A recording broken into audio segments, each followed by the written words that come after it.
안녕하세요.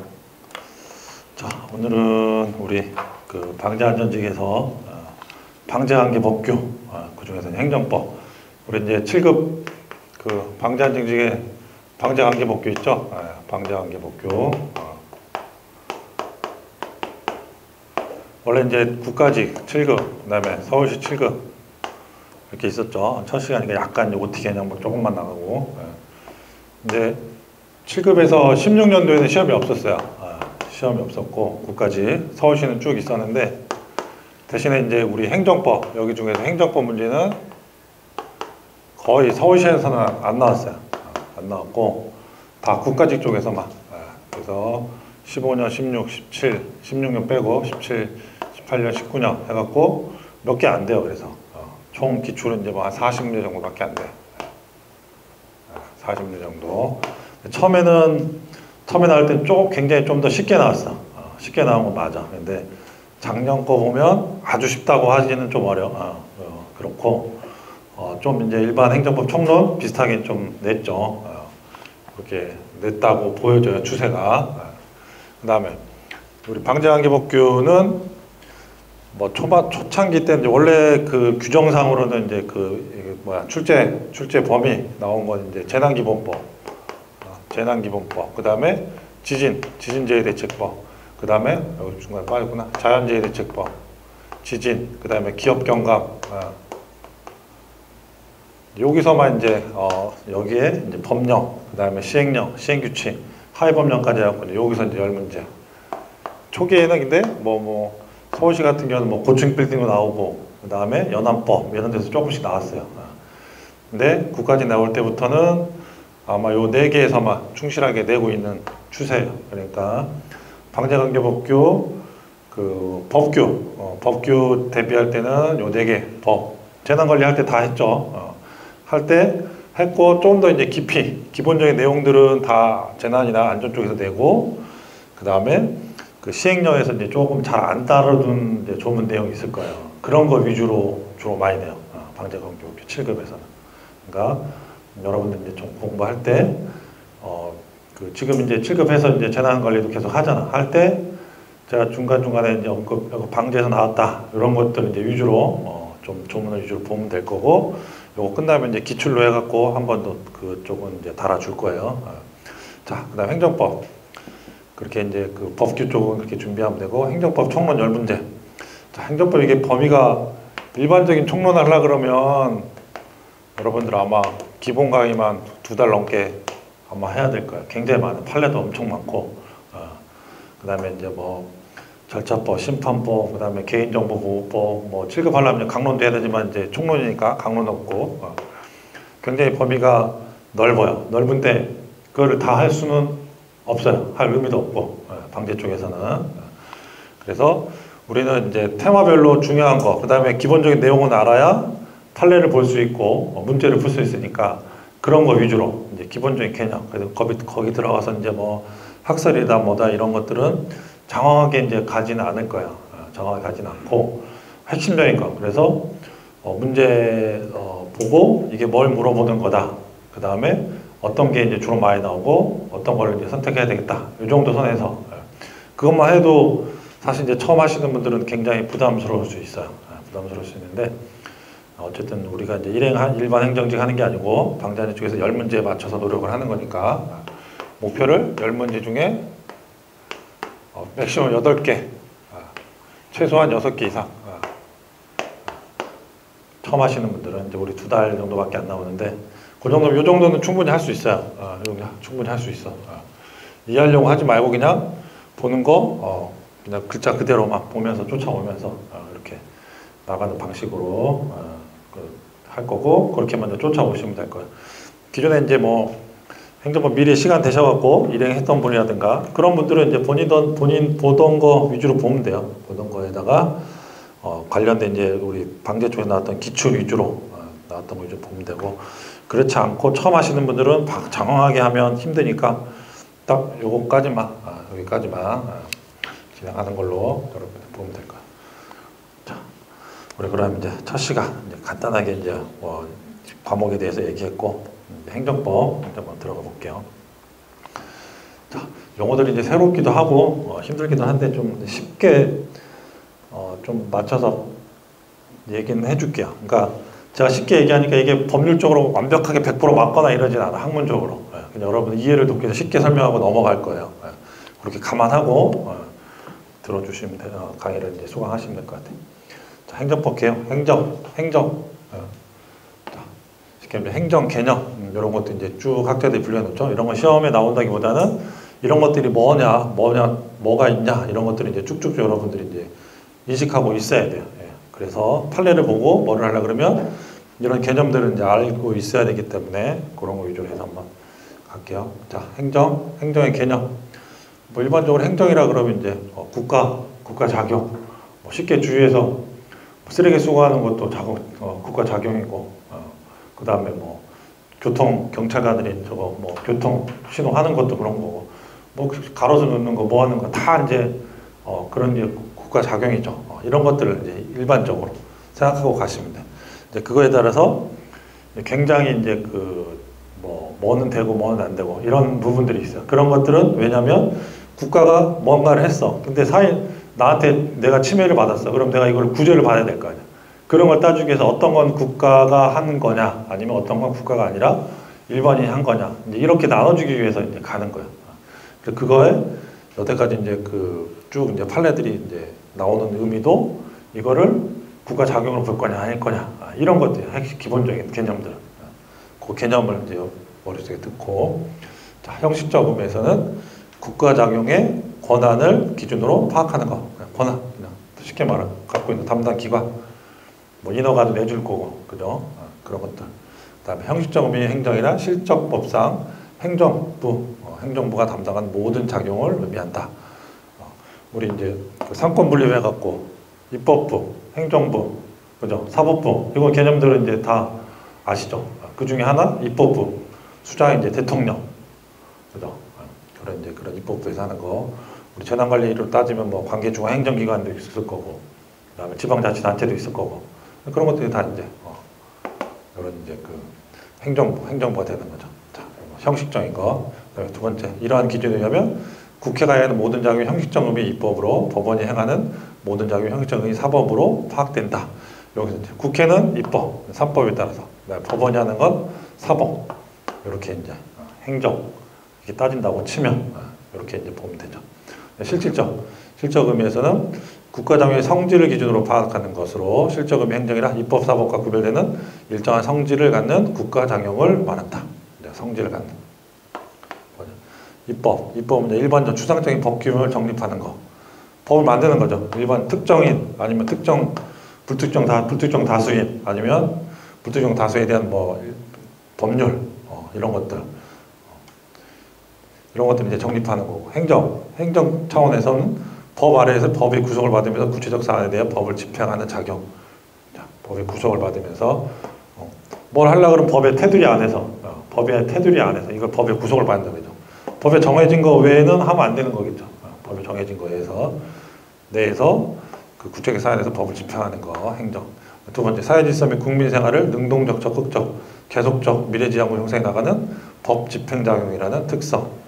그다음에 사법적인 거에서는 법적 분쟁에 대한 쟁송 제기를 전제로 무엇이 법인가를 선언 판단하여 분쟁을 해결함으로써 법 질서를 유지하는 작용을 한다. 두 번째 수동적, 소극적, 이례적, 과거 해고적인 법 집행작용이나 특성을 갖고 있다. 이런 이제 실질적 의미라는 것도 있다라는 거 정도만. 자, 그 다음에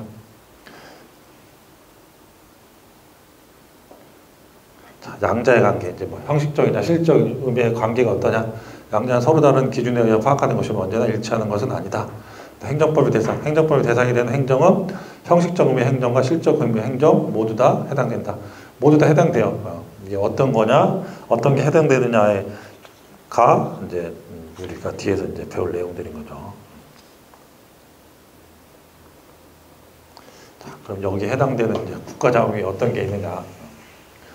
자, 보면 실질적으로 행정, 뭐 조세부가 그죠? 체납 처분, 뭐 집회 금지 통고, 운전면허, 영업허가의 취소, 공기업 특허, 대통령의 공무원 임명, 대통령 대법관 임명, 토지 수용, 행정부 예산 집행 이런 행정에 관한 모든 것들이 이제 국가 작용의 하나의 예죠.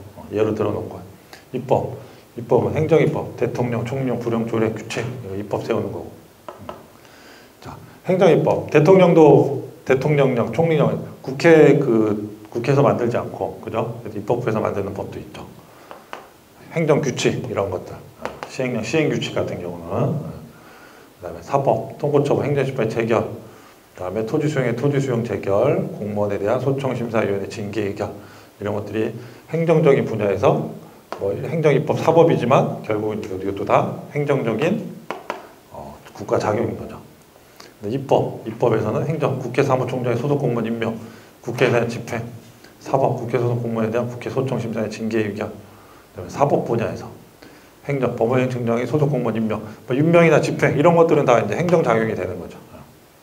입법, 법을 세우는 거, 사법에서도 대법원 규칙, 제정 이런 것들. 너무 어렵게 생각하지만 그냥 하나의 전부 다 국가 작용인데 행정부 내에서도 행정적인 작용이 있고 입법 작용이 있고 사법 작용이 있고 이런 게 있다. 입법부지만 입법부도 뭐 입법고시도 보고 국회 공무원 시험도 보잖아요. 그거는 공무원인 거고 결국 거기서 그 사람 임명하거나 뭐 예산 집행하거나 이런 거는 다 그냥 하나의 국가 작용인 거지. 거기서 실제적으로 입법부가 이제 국회의원들이 법을 세우는 거는 이제 입법부의 실질적인 근본적인 이제 역할이라는 거고 그 안에서 이루어지는 모든 것들은 뭐 다 어떻게 보면 다 국가 작용이지. 자, 사법도 마찬가지로 이렇게 보시면 돼요. 자, 뭐 예를 들어 이제 뭐 어려운 용어는 통고처분, 사고 통고처분, 통고처분 행정법상의 의무 위반자에게 정식 형사재판 절차에 가늠하여 행정청이 벌금 과료에 상당한 금액의 납부를 명하는 행위를 말한다. 의무 위반자에게 재판 전에 벌금 과료에 상당한 금액을 납부하는 건 통고처분.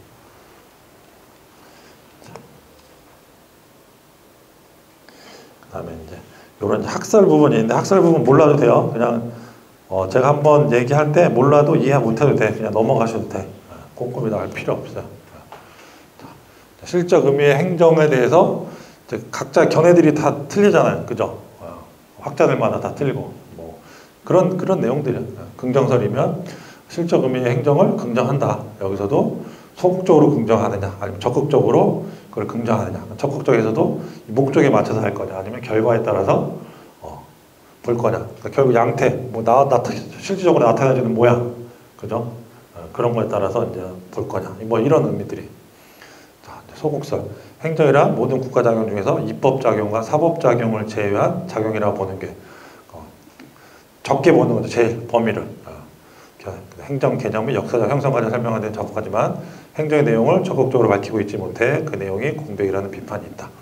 적극설 중에 이제 목적설, 행정이란 국가 목적을 실현하기 위한 사법 이외의 작용이라고 보는 게 입법이나 사법은 모두 국가 목적을 실현하기 위한 작용점에서 공통한다는 비판이 있다. 결과 실현설, 행정이란 법 아래에서 법의 규제를 받으면서 현실적 규칙적으로 국가 목적을 적극적으로 실현하는 전체로 통일성을 가진 계속적 형성적 국가 활동이라고 보는 견해. 오늘날의 다수설이다. 많은 사람들이 요런 이제 결과 실현설이라는 거를 다수설로서 채택하고 있다. 뭐 봐도 제일 포괄적이죠. 포괄적이고 뭐 현실적이고 그러니까 이제 결과 실현설 그래갖고 이제 다수설. 뭐 부정설은 기관 양태설. 모든 국가작용은 헌법을 간접적으로 집행하는 법 집행작용점에서 성질상의 본질적 차이는 없으며 법 단계상 성질상의 본질적 차이는 없다라는 거지. 집행 단계에 해당한다를 뿌는 거지. 다만 법 집행의 단계고자 법 집행을 담당하는 기관의 양태에서만 차이가 있을 뿐이라고 보는 견해. 입법이냐 사법이냐 행정이냐 기관의 양태. 국가작용의 성질의 차이가 있기 때문에 국가작용을 담당하는 기관의 양태상 차이가 있게 되는 것이라는 비판이 있다. 뭐 이런 게 있다. 뭐 개념적 표서, 뭐 현대행정의 다양성, 복잡성에 비춰볼 때 행정은 정의할 수 없고 다만 묘사할 수 있을 뿐이다. 포스트로프 하면서 타 국가작용과 구별되는 징표를 통하여 행정의 개념에 접근하는 견해다. 행정개념 징표 뭐가 있냐? 첫 번째, 행정주체가 구체적 사안에 대한 법을 집행함으로써 고객을 실현하는 작용. 두 번째, 법질서 아래에서 법의 구속을 받으면서 또 한편으로 일정 범위 내에서 활동의 자유가 인정되는 작용. 세 번째, 사회 공동체 생활을 대상으로 하는 사회 형성적 작용이며 적극적 능동적인 작용. 네 번째, 전체로서 통일성을 지닌 계속적 미래지향 작용, 다양한 행위 형식에 의해 수용된 작용. 이런 이제 개념적인 징표가 있다. 그 정도가 이제. 자, 그다음에 행정의 분류도 우리 이제 기본 이제 배경 삼아서 보는 거예요. 이렇게 시험 문제 나오지는 거의 않고. 자, 행정의 분류 보면 이제 담당 주체에 따라서 국가행정이냐, 자치행정이냐, 유임행정이냐 이런 게 있죠. 자, 주체 국가가 직접 그 기관을 통해 수행하는 행정, 자치행정, 국가로부터 그 존립 목적을 부여하다면 공공단체, 지방자치단체, 공공조합, 명절법인 공재단, 공법인재단, 그러니까 행정권의 주체로서 자기 책임하에 행하는 행정. 자, 이제 국가 직접 하는 것도 있고, 자치 넘겨줘가고 주체 누가 하는 거에 따라서 이런 것도 있어요. 그 다음에 위임행정, 위임 내 권한을 이제 넘겨주는 거잖아요. 위임행정. 국가 또는 공공단체가 행정사업의 일부를 다른 공공단체 또는 사인에게 유임 위탁하여 행하는 행정. 자, 별정 우체국이 행하는 우편사업. 이런 것들 위임행정이 되는 거죠. 뭐 예를 들어 재난이나 이런 거 할 때도 재구호협회라는 거 이런 거에 뭐 주잖아요. 법에 있잖아. 설립하라고 해서 뭐뭐뭐를 해라. 이런 것도 이제 위임행정이 될 수 있는 거예요. 목적, 국가 목적적, 사회 목적적. 자, 국가 목적적. 국가 자체의 존립과 유지를 직접 목적으로 하는 행정. 보면 되고. 사회 목적적. 사회 질서 유지에 공공권리 증진을 직접 목적으로 하는 행정. 이런 게 있는 겁니다. 수단, 권력적 행정, 비권력적 행정. 자, 권력적 행정, 행정 주체가 사회보다 우월한 지위에서 공권력을 발동하여 일방적으로 명령, 강제한 행위, 뭐 조세보라든가 강제 징진 이런 것들이 이제 권력적 행정이라고 하고, 비권력적 이거는 행정 주체가 공권력 주체로서가 아니라 사회인과 대등한 지위, 이거는 비권력적인 사회인과 대등한 지위에서 비권력적, 도로, 하천, 공원의 관리 이런 것들. 권력적은 뭐 국가의 뭐 국민의 의무가 있잖아. 조세 납부 의무 뭐 이런 것들을 하기 위해서 권력을 행사하는 거죠. 자, 내용적인 거에서도 이런 것들이 다 이제 행정 작용이라는 거예요. 이런 것들이 다. 자, 내용적인 면에서 질서행정, 급부행정, 유도행정, 계획행정, 공과행정, 조달행정. 자, 질서행정 보면 사회 공공의 안정과 질서를 유지하기 위한 활동, 경찰행정 이런 것들. 급부, 적극적으로 국민의 복지를 증진하기 위한 수익적 활동으로 공급행정과 사회공정행정 및 조성행정에 속한다. 급부가 이제 주는 거, 준다고 보시면 돼요. 유도, 사회 경제 질서 등을 일정한 방향으로 유도하기 위하여 국민 사회 경제 활동을 규제, 조정, 보호, 지도하는 활동, 유도행정. 뭐 이제 공정거래위원회 같은 경우도 하는 것도 이제 다 그런 것도 볼 수 있고, 계획행정, 장래 일정한 목표 상태를 달성하기 위하여 관련 수단을 종합하고 조정하여 활동 기준을 수립하는 활동. 공과행정, 행정할 때 필요한 재원을 마련하기 위해 조세 기타 공과금을 부과, 징수하고 관리하는 활동. 재무행정이라도 하고 공과행정이라도 하고. 조달행정, 조달청 있죠. 행정복지 수행에 필요한 인적 물적 자원을 취득하고 관리하는 활동. 공무원 채용, 뭐 사무용품의 구입 이런 것도 다 이제 행정. 자, 그럼 이제 함으로써 효과가 뭐있냐? 수익적, 침익적, 복효적. 자, 이런 것들이 이제 이런 복효적 같은 게 좀 알아둬야 될 거고. 자, 수익적 행정. 상대방에게 권리익을 부여하거나 제한되었던 자유를 회복시키는 작용. 수익, 이익을 얻는 거죠. 자, 특허, 허가, 인가, 조세부가 처분의 취소. 조세부가 처분의 취소. 수익적 행정. 그러니까 뭐 특허 내주고 허가 내주고 이렇게 하는 거. 그다음에 침익적, 상대방의 자유 권한을 제한, 침해하거나 새로운 의무를 과하는 부담적 작용. 조세부가 영업허가의 취소, 침해, 뭐 일반 국민의 이제 침해, 이익의 침해. 복효적 행정, 하나의 행정장으로 동일한 상대방에게 또는 서로 다른 자에게 이익과 불이익을 동시에 주는 작용. 공장권 중화가 합격자, 당선자 결정. 누구는 이익을 얻고 누구는 불이익을 받는 거지. 복효적, 효과가 두 개다, 이중이다. 복효적 행정. 뒤에 가면 이제 또 나올 거야. 복효적 행정. 이런 행정의 분류라는 건 전체적인 오늘은 이제 첫 시간이니까 그런 개념 차원에서 보는 거고. 자, 형식, 공법상 행정, 사법상 행정. 공법에 의한 규율을 받으면서 행해진 행정장애로 권력행정과 비권력적인 관리행정, 도로, 하천, 공원의 관리 있다. 사법상 행정, 사법에 의한 규율을 받으면서 행해진 행정장애로 국고행정과 행정사법이 있다. 국고행정, 일반 재산 임대, 매각, 사무용품 구입, 문 행정주체가 사경제 주체를 삼는 작용으로 사법 및 사법원리가 그대로 적용된다. 자, 여기서 이제 우리 사법하고 공법. 공법은 이제 국가에서 헌법, 행정법, 형법, 그죠? 그러니까 공권력이 들어가는, 쉽게 생각하면. 그 다음에 사법은 민법, 상법, 이게 무슨 제재나 이런 게 아니라 계약자의 원칙, 사인 간에 어떤 계약을 해도 돼. 막 해도 돼. 근데 거기에서 이 사람들 부당하게 뭐 하거나, 그 다음에 뭐 이렇게, 정확히 민법에 보면 이제 이 사람을 뭐 얼거내 매거나 뭐 말도 안 되는 계약을 하거나 이러면 안 되겠죠. 그런 것 빼고는 모든 사적 자치 원칙이 적용이 돼요. 이건 사법. 공법은 이제 국가와 관련된 거죠. 공권력하고 마음대로 할 수 없잖아. 국가에서 살고 있다는 것 자체가 의무를 갖고 있는 거고, 그죠? 권리도 있지만 의무도 같이 있는 거겠죠. 그러면 국가에 맞춰서 거기에 이제 법에 맞춰서 이제 행동을 하거나 저기를 해야 되겠죠. 아니면 이제 제재를 당하게 되는 거겠죠. 이게 이제 그래서 공법하고 사법 이렇게 나눠진다라는 거. 이게 일반적인 행정의 분류. 자, 그다음에 이제 우리 할 때 개념 중에 하나가 이제 통치행위, 통치. 자, 통치행위. 요건 뭐냐, 이제 대통령 얘기야. 대통령이 하는 행동, 행위, 통치. 그러니까 정치하는 거잖아, 그죠? 이제 우리 역사가 좀 안 좋은 역사지만 대통령들이 거의 다 끝이 안 좋죠. 그 보면 이제 뭐 나와서 하는 얘기가 맨날 이거는 통치행위다. 통치행위이기 때문에 이거를 법적인 이제 제재를 받지 않는다. 뭐 이런 얘기를 쭉 많이 들었을 거예요. 그런 거. 과연 이제 대통령의 행위, 통치행위라는 게 이제 어떤 판단을 받을 거냐. 이게 이제 사법심사의 대상이냐, 아니냐. 그럼 이 통치행위가 만약 대통령이 했어. 이제 이게 국가행위야. 그럼 이걸로 침해를 받으면 이제 소송이 엄청나게 많이 발생을 하겠죠. 그러니까 소송 많이 발생하고, 대통령이 뭐 국민이 뽑아서 뭘 하고 싶은데 못 할 수도 있단 말이에요. 하는데 제약이 있죠.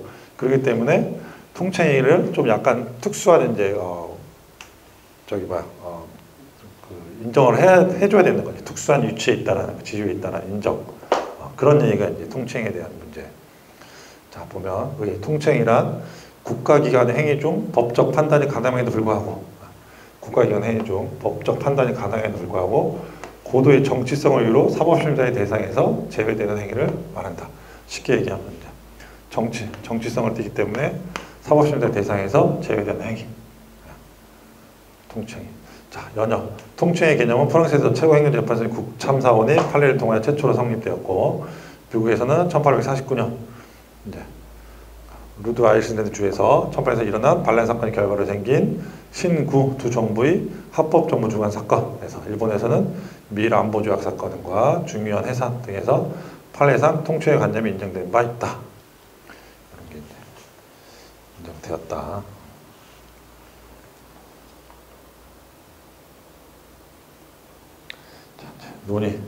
논의 제도 전제. 논의하기 위해서는 제도적인 뭔가 전제가 필요하다. 자, 보면 첫 번째, 통치행위에 관한 논의는 국가기관이 공권력 행사에 대한 사법심사 제도가 확립되어 있고 행정소송 대상에 관하여 개괄주가 책정되어 있는 경우에만 실익이 있다. 자, 공권 행사에 대한 사법심사 제도. 이런 제도가 있어야 되겠죠. 없으면 뭐 의미가 없지. 저런 게 논의할 필요. 행정소송 대상에 대해서 개괄주의. 자, 개괄주의는 뭐냐면 다 포함했다. 개괄적이다 그러죠. 한정되어 있지 않고 다 열려져 있다. 이럴 때만 이제 실익이 있다는 거고. 그다음에 두 번째, 행정소송 대상에 관하여 열기주의가 채택된 경우에는 논의의 실익이 없다. 자, 행정소송에 대해서 열기주의면 열거되어 있는 거야. 쭉 뭐가 뭐뭐뭐뭐뭐 행정소송이다. 거기에 대상이 되지 없으면 굳이 사법적인 판단을 받을 필요가 없죠. 그럴 때 논의 실익이 없다는 거. 이런 제도적 전제라는. 자, 그 다음에 학살. 이것도 그렇게 중요하지는 않고 그냥 이런 게 있다. 한번 또 학살 보고 하는 거랑 안 보고랑 틀리니까.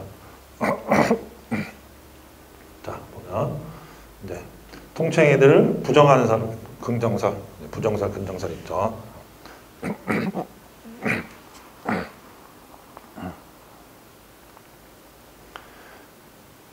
자, 보면 부정설. 소송 대상에 있어 개괄주의를 채택하고 있는 이상 국민의 재판 청구권과 기본권 보장을 위하여 모든 국가작용은 사법심사의 대상이 되어야 하므로 통치행위는 인정될 수 없다. 인정될 수 없다 보는 거 통치행위는. 이에 대해서는 논리적으로는 명쾌하지만 법률 문제가 내포되어 있다고 하여 모든 정치 문제를 사법심사의 대상으로 하는 경우에 야기될 수 있는 현실적인 문제를 강구하고 있으며 통치행위를 인정하는 것이 개괄주의와 반드시 모순되는 것은 아니란 비판이 있다. 이제 이런 비판들이 있고. 긍정선. 소송 대상에서 개괄주의를 채택하고 있더라도 고도의 정치성을 지닌 국가기관의 일정한 행위에 대해서는 사법심사의 배제를 인정할 수 있다고 보며 그 구체적 논과 관련해 아래와 같이 여러 견해가 있다. 사법부 자제사. 보면 사법의 정치화를 방지하고 중립성을 유지하기 위한 법 정책적 고려에서 타 국가기관이 고도의 정치적 행위에 대해서는 사법부가 재판권의 행사를 스스로 자제하는 것이 바람직하다는 견해이다. 사법부의 정치화. 자꾸 사법부에서 자꾸 이제 뭘 정치화시키면 뭐가 있어 재판하고 사법부는 의견을 주는 의견에서 판단을 내리는 거잖아. 그럼 나중에는 사법부가 제일 위로 올라갈 수가 있게 되겠지. 그러니까 스스로 사법부가 재판관 행사 스스로 자제하는 것이 바람직하다. 이게 사법부 자제사. 이에 대해서 법적 판단이 가능함에도 법원이 심사하지 않는 것에 심사권이 포기로서 헌법에 위반될 뿐만 아니라 어느 한쪽의 정치적 입장을 대변한 것이라는 비판이 있다. 권력 분립설, 내재적 한계사. 권력 분립을 이상 사법권에는 일정한 내재적 한계가 존재하며 행정부나 국회의 고도의 정치적 행위에 대한 판단은 정치적 책임을 지지 않는 사법부가 소송 절차를 통해 해결할 문제가 아니라 행정부나 의회에 의하여 정치적으로 해결되거나 국민에 의하여 민주적으로 통제되어야 할 문제라는 견해이다. 내재적 권력 분립에 있는 내재적 한계가 있다. 재량행위사. 통치행위는 정치적 문제로서 행정부나 국회의 자유재량에 속하는 상황이므로 사법심사의 대상에서 제외된다는 견해. 이에 대해서는 원하는 재량행위도 재량권의 한계를 일탈 넘어가는 경우에는 위법이 되어 사법적 통제 대상이 되는 점에서 타당하지 않다는 비판이 있다. 대권행위설. 국왕의 일정한 행위는 대권행위 또는 국사행위로서 사법심사의 대상이 되지 않는다는 영국에서의 견해. 독자성설. 통치에는 국가지도적인 최상위 행위로서 본래적으로 사법권이 판단에 적합한 사항이 아닌 독자적인 정치행위라는 견해이다. 이에 대해서는 독자적인 정치행위라는 의미와 사법심사의 배제가 언제나 결합될 수 있는 것은 아니라는 비판이 있다. 결론. 우리 다수설과 판례. 대법원하고 헌법재판소 두 개 판례라 그래요. 판례는 권력 분립설 내지 사법 자제설 논거로 통치행위를 제한적으로 긍정하고 있다. 통치행위를 긍정하고 있어요. 제한적이지만 긍정하고 있어. 자, 보면. 자, 그래서 이제 판례 이제 우리 대법원에 나온 거예요. 30 마지막까지 가서 하는 거 대법원에 나온 거고. 그 다음에 헌법재판소, 헌법 관련, 국가기본권과 관련된 거 헌법재판소에서 하는데 거기에 들어가 있는 거는 이제 거기에서 나오는 걸 이제 판례라 그래요. 판례. 헌재라 그래요. 헌재 아니면 이제 판례. 대법원 판례. 여기 헌재 없구나. 헌재 써져 있는 거 이제 헌재 이렇게 나와 있어. 여기 써져 보면 날짜, 날짜 이런 거. 자, 통치행위 긍정 판례 보면 국가행위 중에는 고도의 정치성을 띈 것이 있고 그러한 고도의 정치행위에 대하여 정치적 책임을 지지 않는 법원이 정치 한목적성이나 정당성을 도외시한 채 합법성의 심사를 감행함으로써 정책 결정이 좌우되는 일은 결코 바람직한 일이 아니며. 앞에 이해되죠? 예. 자, 국가행위 중에는 고도의 정치성을 띈 것이 있고 그러한 고도의 정치에 대하여 정치적 책임을 지지 않는 법원. 법원이라는 것도 하나의 그냥 법이 있으면 그거를 판단하는 거에 불과하니까 여기서 자꾸 본인들의 의견을 내면 정치성을 띈다는 거지. 자, 지지 않는 법원이 정치 한목적성이나 정당성을 도외시한 채 합법성의 신사를 감행함으로써 정책 결정이 좌우되는 일은 결코 바람직한 일이 아니며 법원이 정치 문제에 개입되어 그 중립성과 독립성에 침해당할 위험성도 부인할 수 없으므로 고도의 정치성을 띤 국가행위에 대하여는 이른바 통치행위라 하여 법원 스스로 사법심사권의 행사를 억제하여 그 심사 대상에서 제외하는 영역이 있다. 스스로 이런 것도 있고. 두 번째 판례를 보면 통치행위 판단 주체. 통치의 개념을 인정한다고 하더라도 고도한 사법심사의 자제가 기본권을 보장하고 법치주의 이념을 구현해야 할 법원의 책무를 태만히 하거나 포기하는 것이 되지 않도록 그 인정을 지극히 신중하게 하여야 하며 그 판단 오로지 사법만에 의하여 이루어져야 한다. 개념을 인정한다 하더라도 그러니까 판단 주체는 사법부에서 해야 된다 라는 거. 모르셔도 돼요. 너무 깊게 하지 않아도 돼. 통칭 이런 게 있다. 자, 얘만 좀 몇 개 알면 돼요. 통칭 예. 자, 통칭 예. 국회의원의 자격심사, 징계, 제명처분. 우리 헌법 64조 제4항은 국회가 행한 국회의원의 자격심사, 징계, 제명처분에 대하여는 법원에 제소할 수 없다고 규정하는 바 국회의원의 자격심사, 징계, 제명처분은 통칭으로 인정된다. 자, 그러니까 법원에 제소하지 않는다라는 사법부에서 따로 판단하지 않는다. 고도의 정치적 행위이기 때문에. 그래서 국회의원의 자격심사, 징계, 제명처분 통칭으로 인정된다. 국회의원의 자격심사, 징계, 제명처분에 대해서는 법원에 제소할 수 없다. 자, 통치행위에 해당하는 것, 학살과 판례상, 행정부나 국회에서 하는 정치군사 외교에 관한 결정이 통치행위로 들어진다. 한편 사법부는 정치적 결정이 아닌 법적 판단을 하므로 사법부 행위는 통치행위와 거리가 멀다. 자, 대통령 행위, 법률안에 대한 거부권 행사, 그 다음에 긴급명령, 긴급재정경제명령, 임시국회 소집요구, 비상개혁, 국무총리 및 국무원의 임명, 영전 수여권 행사, 사면, 감형, 복권, 국민투표의 회부, 전쟁선포, 파병, 강화 등 군수에 관한 사항, 행정, 외국정부의 승인, 대사 임명 및 외교에 관한 사항, 이런 것들은 이제 대통령의 통칭이 대상이 되지 않는다. 사법심사에. 뭐 예를 들어 이제 사면, 감형 이런 것들 뭐에 따라서 의미가 그게 없잖아요. 왜 사면해줘야 돼? 왜 감형해줘야 돼? 왜 복권해줘야 되는지. 이것도 대통령이 이제 쉽게 얘기하면 이제 통칭이라고 보는 거죠. 국회의원의 행위, 국회 자격심사, 징계, 제명처분, 국무총리, 국무회의에 대한 해임 건의, 국회의사, 조직행위 등 자율권에 속한 사항 이런 것들이 이제 있다.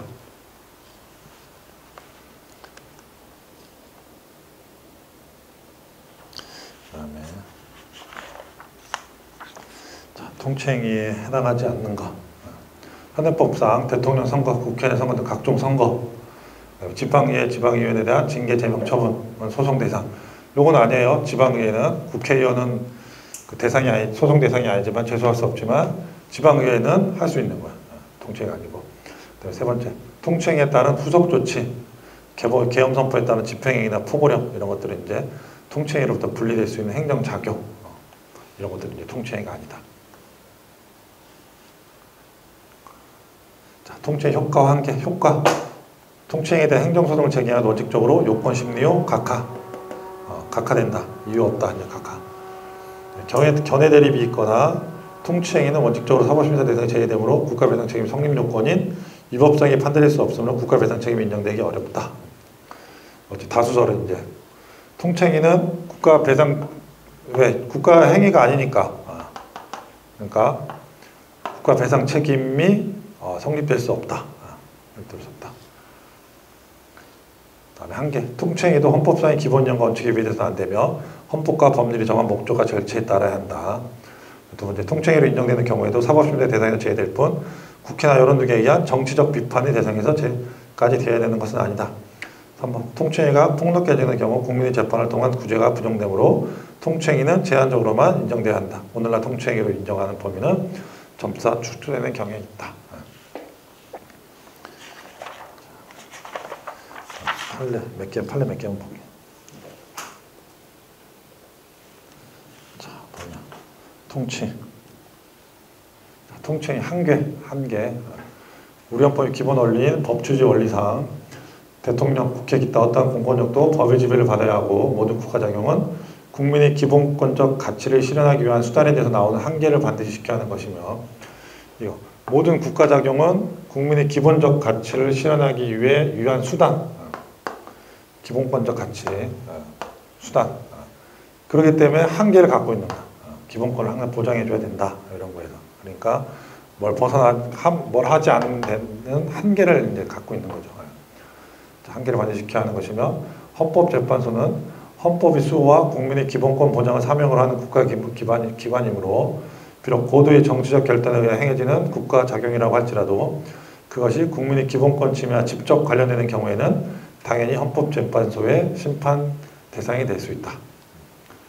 국민의 기본권 침해와 직접 관련되는 어떤 통칭행위 같은 경우 이런 것들은 헌법소원 심판의 대상이 될 수 있다. 이런 한계 다 허용되는 건 아니다.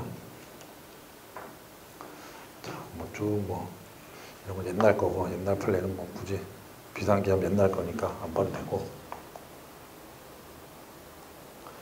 우리 이제 3번 대통령 사면권 행사 보면, 사면은 형의 선고 효력 또는 공소권을 상실시키거나 형의 집행을 면제시키는 국가원수의 고유한 권한을 의미하며 사법부의 판단을 변경하는 제도로서의 권력분리 원리에 대한 예외가 된다. 사법 판단을 변경하는 제도로서 권력분리 원리에 대한 예외. 이미 이제 사법부에서 판단해서 형을 집행을 내렸는데 그거를 대통령이 풀어줘, 없애는 걸로 해줘 하니까 삼권 분립의 예외가 되는 거죠. 이런 것들. 자, 그 다음에 우리 4번 남북정상회담의 개최와 대북송금행위. 남북정상회담의 개최는 고도의 정치적 성격을 지니고 있는 행위를 할 것이므로 특별한 사정이 없는 한 그 당부를 심사하는 것은 사법권이 내재적 본질적 한계를 넘어서는 것이 되어 적절하지 못한다. 정상회담 개최 자체는 고도의 이제 그 정치적 성격이니까 이게 옳고 그르는 거 판단할 수는 안 된다라는 거죠. 옳고 그르면 사법부 대상이 사법권 내재적 본질적 한계를 넘어서는 것이 되어 적절하지 못하다. 두 번째, 그러나 남북 정상회담의 개최 과정에서 재정경무 장관에게 신고하지 아니하거나 통일부 장관의 협력사업 승인을 얻지 아니한 채 북한 측에 사업권의 대가 명령으로 송금한 행위 자체는 헌법상 법치국가의 원리와 법원 평등 원칙 등에 비춰볼 때 사법심사의 대상이 된다. 왜 우리 박주현 이제 국가정보원장 후보 얘기가 처벌 받았잖아. 송금해갖고.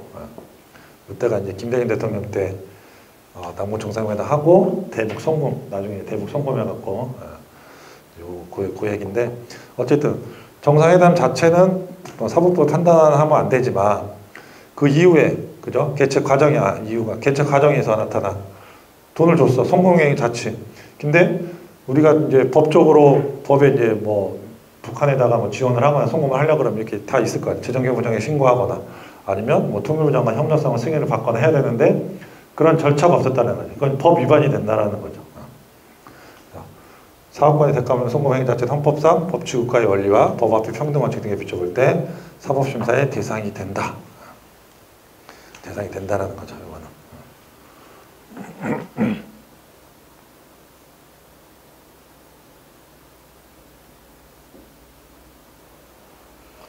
자, 그다음에 이제 외국에서의 국군의 파견 결정, 이라크 파병 사건. 이제 어떻게 대통령이 국민의 그 뭐 목숨이라 그래야 돼 뭐야 이거를 함부로 이렇게 결정할 수 있냐 뭐 이런 논의라고 보시면 돼요. 자, 뭐 외국에서의 국군의 파견 결정, 이라크 파병. 자, 외국의 국군의 파견 결정은 파견군인 생명과 신체의 안전뿐만 아니라 국제사회에서의 우리나라의 지위와 역할, 동맹국가의 관계, 국가안보 문제 등 궁극적으로 국민 내지 국익에 영향을 미치는 복잡하고도 중요한 문제로서 국내 및 국제정치 관계 등 재반상을 고려하여 미래를 예측하고 목표를 설정하는 등 고도의 정치적 결단이 요구되는 사안이다.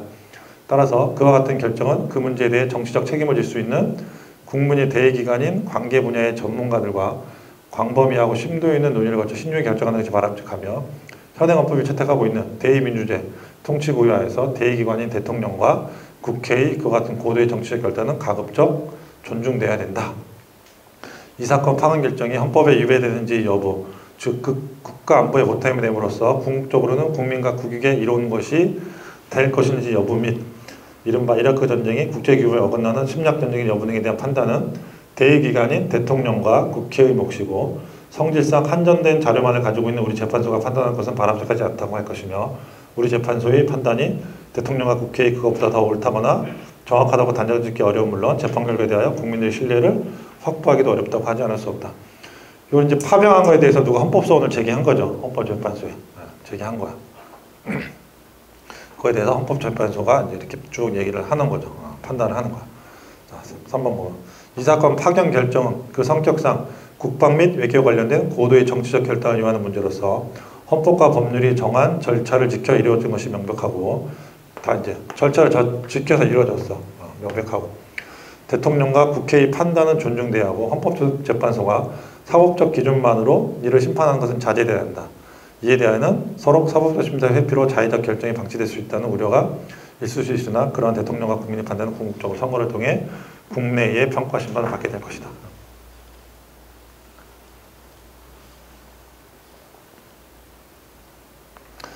파견 결정도 이제 통칭이고 신행정 수도 건설이나 수도권 이전의 문제 이것도 통칭이라는 거. 이것도 통칭이라는 거.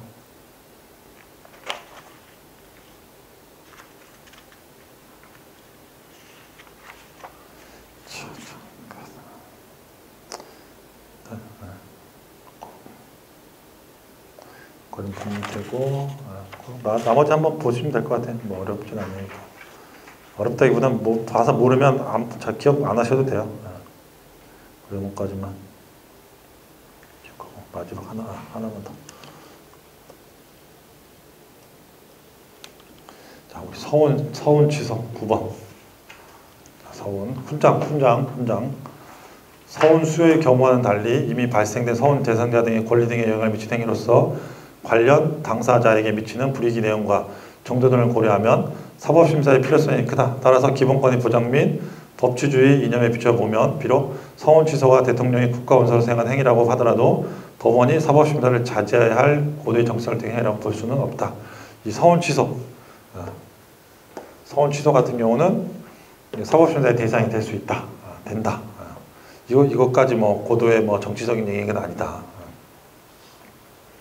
누가 정확히 저도 기억이 안 되는데 서운 취소를 했겠죠. 그러니까 이거는 이미 줬는데 부당하다. 다시 사법적인 판단 한번 받아보겠다. 이렇게 이제 얘기를 한 거죠. 자, 잠깐 쉬었다가 뒤에 또 나갈게요.